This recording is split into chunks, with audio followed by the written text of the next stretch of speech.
Hello, c'est Greg. Dans cette vidéo, on va voir pourquoi tu ne trouves pas une bonne affaire pour faire un achat-revente en tant que marchand de biens. Souvent, quand on débute, on va passer plusieurs semaines, on va passer plusieurs mois à essayer de trouver une bonne affaire et on ne va pas la trouver. On va se dire, mince, comment ça se fait que j'arrive pas à trouver une bonne affaire? J'aimerais bien me lancer, mais j'y arrive pas. J'arrive pas à repérer vraiment un bien qui est susceptible de m'intéresser. Donc là, je vais te partager plusieurs raisons pourquoi tu n'arrives pas à trouver une bonne affaire, surtout quand tu vas débuter pour te lancer dans le métier de marchand de biens. Déjà, ce qu'il faut prendre en compte, c'est les biens immobiliers qui sont en vente. Ce qu'il faut comprendre, c'est que le marché immobilier, il est cyclique. Parfois, il va y avoir beaucoup de biens qui sont en vente. Parfois, il y aura un peu moins de biens qui sont en vente. Et nous, en tant que marchands de biens, les trois quarts des biens immobiliers qui sont en vente ne nous intéressent pas.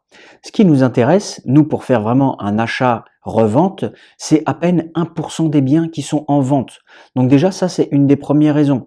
Si par exemple, tu ne trouves pas une bonne affaire tout de suite maintenant, c'est normal. C'est parce que peut-être les trois quarts des biens qui sont proposés sur le marché, pour le moment, ne nous intéressent pas. Et il va falloir attendre un petit peu, être un petit peu patient, et à un moment donné, il va y avoir quelques biens qui vont se présenter et qui vont vraiment nous intéresser. Ce qui m'amène à te dire aussi que le marché, il est cyclique.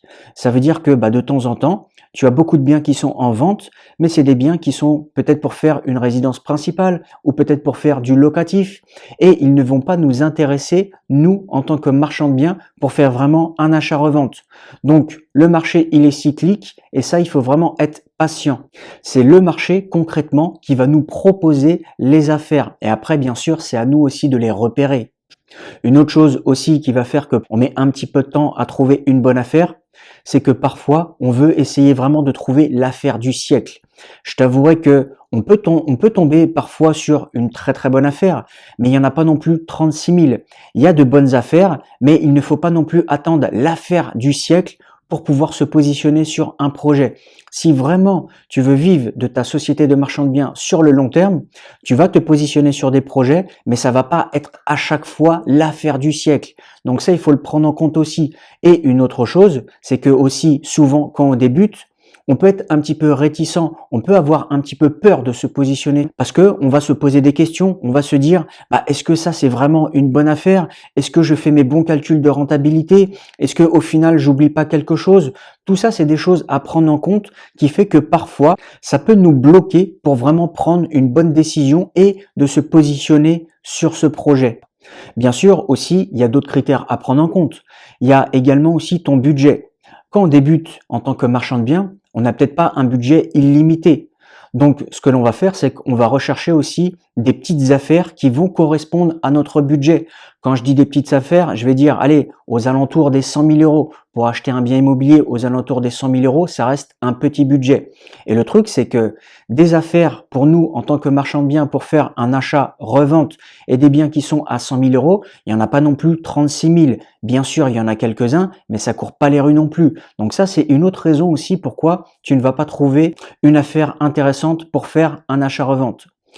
Une autre raison aussi qui peut être un frein pour pouvoir trouver une bonne affaire, c'est aussi le secteur et le type d'opération.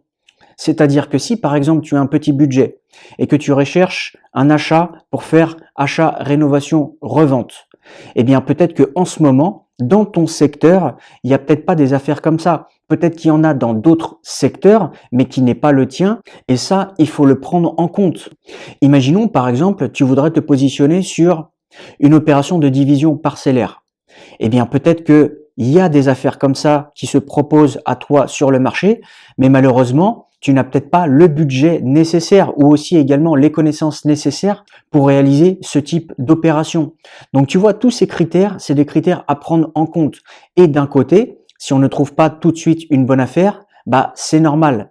Donc le but du jeu, c'est quoi? C'est toujours de faire ses recherches quotidiennes, c'est également toujours d'être persévérant et tu verras que sur le long terme, tu vas trouver une bonne affaire.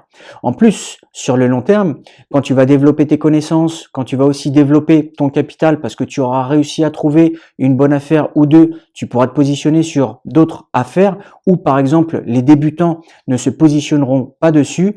Et une autre chose aussi, c'est que quand tu débutes, tu n'as pas spécialement créé ton réseau.